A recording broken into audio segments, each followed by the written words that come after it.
Welcome to tutorial info. In this video I'm going to show you how to check the items in your backpack in the Mini World CREATA game.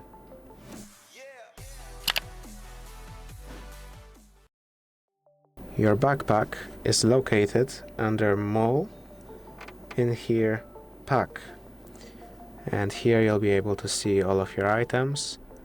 If you have a lot of them, you can put the item name in here to search for it.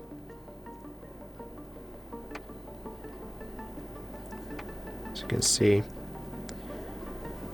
you can of course delete it and press search again, or other back, and be here. If you want to use any items, you can tap on them and see if they have a use button there. If they do, then you can use the item, and for example in this case, when you read it, you can see that this will unlock a spray paint for us for 3 days.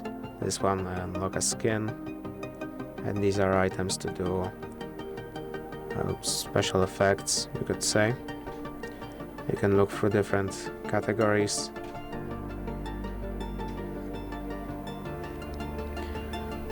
And that's it. If this video helped you, please consider subscribing, leave a like and a comment down below.